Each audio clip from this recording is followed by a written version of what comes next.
The cameras rolled and the familiar music of The View filled the studio. Joy Behar sat at the far left of the table, her trademark red glasses catching the light. Across from her, Tamron Hall smiled politely, waiting for her cue. The conversation started soft. Politics, election headlines, media narratives. The usual rhythm of daytime debate. The audience clapped, laughed, and leaned in, sensing something electric beneath the surface. Joy cut in mid-sentence as Tamron tried to explain a point about media accountability. Tamron stopped, smiled faintly, and gestured for Joy to continue. It happened again. A second interruption, sharper this time. The laughter from the audience thinned out. The camera caught Tamron's eyes shift.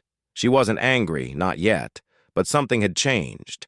Joy leaned forward and said with a half-smirk, "Well, Tamron, maybe it's just your tone.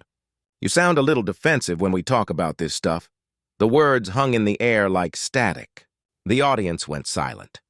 Tamron froze, just for a second, then slowly turned toward Joy. Her voice, low and measured, carried through the studio. "My tone?" she asked. Joy gave a nervous laugh. "I mean, don't take it the wrong way, it's just—" Tamron didn't blink. The lights above seemed to burn brighter. Every face at the table went still. Even Whoopi turned her head, waiting. Tamron leaned in, her smile gone now. "Joy," she said softly, "you might want to watch your tone." The studio gasped, a single sharp inhale from hundreds of people at once. The camera zoomed in on Joy's face. For a moment, no one moved. And just like that, the tension snapped the air in half. But this was only the beginning. Joy tried to laugh it off, waving a hand as if to swat away the moment. "Oh, come on, Tamron, don't be so sensitive," she said, her voice light but tight. The audience chuckled uncertainly, unsure whether to enjoy the show or brace for impact. Tamron didn't smile. Her expression was calm, but her eyes were locked in, steady, unshaken, almost surgical. "I'm not being sensitive," Tamron said.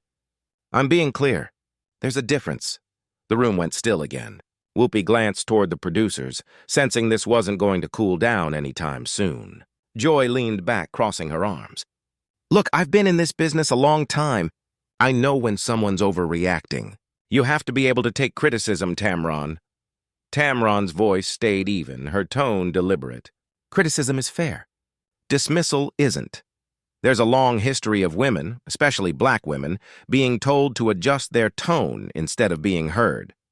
I'm not playing into that anymore." The audience clapped, hesitant at first, then louder. Joy's face tightened. "Oh, please don't make this about race," she muttered, forcing a laugh that didn't reach her eyes. "Why not?" Tamron shot back. "That's exactly what it's about. You interrupted me twice, then told me to calm down. That's not debate, that's control." Whoopi raised her hands. "Ladies, let's just—" But it was too late. Joy leaned in, eyes flashing. "Tamron, I've been doing this longer than you've been in the business. Maybe you should listen and learn." The crowd gasped again. The hosts froze, eyes wide, the tension thick enough to cut. Tamron inhaled slowly, the corner of her mouth twitching, a warning more than a smile.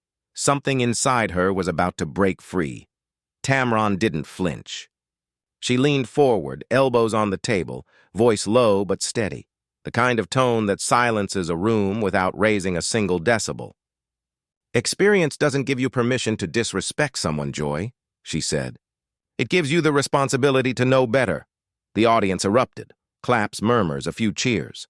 Whoopi tried to interject, but Tamron kept going, her words slicing through the noise. "This isn't just about us sitting at a table arguing," she said. "It's about how women, especially women of color, are constantly told we're too much. Too loud, too bold, too passionate. And when we speak with confidence, someone tells us to change our tone." Sunny nodded slowly, eyes wide. "She's not wrong," she said under her breath, loud enough for the mic to catch. Joy folded her arms, visibly irritated now. "You're twisting what I said. I meant no harm." Tamron met her gaze. "Intent doesn't erase impact, Joy." The studio fell dead silent. Cameras zoomed closer. You could hear the hum of the lights, the soft shuffling of audience members leaning forward.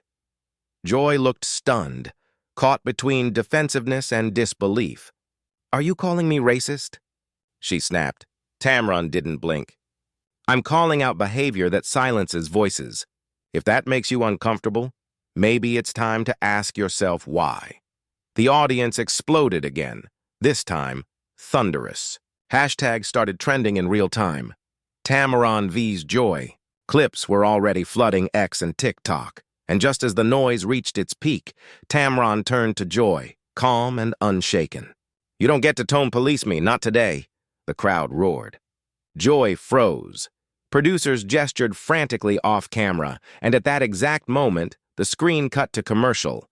When the cameras cut, chaos took over. Producers rushed across the floor, headsets buzzing, whispering urgently into mics.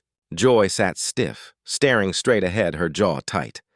Tamron leaned back in her chair, unbothered, scrolling through her notes like nothing had happened. The studio audience murmured, some clapping, some whispering. Everyone knew they had just witnessed television lightning. Behind the scenes, a stage manager muttered, "We need to cool this down before we go back live." Whoopi looked over at Tamron, her expression somewhere between concern and awe. "You okay?" she asked quietly. Tamron nodded once. "I'm fine. Just telling the truth." The countdown to return began. 5, 4, 3. The cameras snapped back on. Joy forced a smile, her tone suddenly syrupy. "Welcome back to The View," she said. "Before the break, things got a little lively." Nervous laughter from the crowd. Tamron sat upright, voice calm but commanding. "Sometimes the truth makes people uncomfortable. But that's what conversations like this are supposed to do. Challenge, not comfort." The audience broke into applause again, stronger this time. Joy's eyes flicked toward her, icy, lips pressed into a line. Tamron continued, unwavering. "For too long, people have been told to fix their tone instead of being heard. Today, I decided to stop apologizing for being direct." Her words hit like thunder, confident, raw and final. Joy turned slightly, muttering under her breath, unaware her mic was still hot. "That woman's out of line!" The crowd gasped. Producers froze. Whoopi's eyes widened as the live feed continued rolling. And just like that, the internet had its next viral moment, one that neither woman could take back. By sunrise, the moment had taken on a life of its own.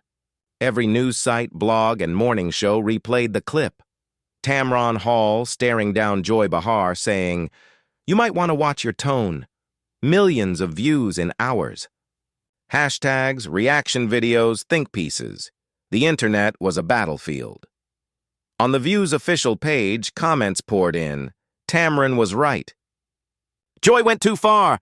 That was uncomfortable but necessary. The nation was split, but everyone was talking. By 10 a.m., Tamron walked onto her own set, the Tamron Hall show. Her team begged her to avoid the topic. She smiled calmly and said, "I'll address it my way." Cameras rolled. "I've heard the noise," she began, looking straight into the lens. "And I won't apologize for defending my voice. Because when you've spent years being told to tone it down, one day you decide to turn the volume up. That's not anger. That's power." The audience stood and applauded, some in tears. Meanwhile, Joy issued a statement claiming it was a misunderstanding, but the tone felt hollow. Analysts on cable news called the exchange a reckoning in daytime television. That night, clips of Tamron's follow-up monologue flooded every feed. The phrase, "watch your tone," had become more than a clapback. It was a movement. As the final segment of her show ended, Tamron looked directly into the camera, eyes unwavering. "If speaking up makes people uncomfortable," she said, voice steady, "then maybe silence was the real problem all along." The studio went still, no applause, just raw energy, fade to black. But one question lingered, echoing across every screen. Was this a fight, or the start of a cultural shift no one could stop? If you made it this far, you already know. That moment wasn't just TV drama. It was history. What you just watched wasn't about two women arguing on The View. It was about power, voice, and what happens when truth refuses to stay quiet. Tamron Hall didn't just clap back and she drew a line. She said what millions of people have wanted to say in workplaces, in meetings, in every space where confidence gets mistaken for attitude. Now, it's your turn to speak. What did you see in that moment? Was Tamron justified? Did Joy cross a line? Or was this a deeper reflection of how America still struggles with conversations about race, gender, and respect? Drop your thoughts in the comments. Don't hold back. We read every single one. If you felt that fire, hit that like button right now, not just for Tamron, but for every person who's ever been told to watch their tone. And make sure you subscribe, because we're not done digging. Each week, we break down the moments that shape culture, expose double standards, and give you the truth. Unfiltered and unapologetic. Turn on your notifications because next episode, we're going even deeper into how this viral clash changed daytime TV forever, and what happened behind the scenes after the cameras stopped rolling. This isn't just commentary.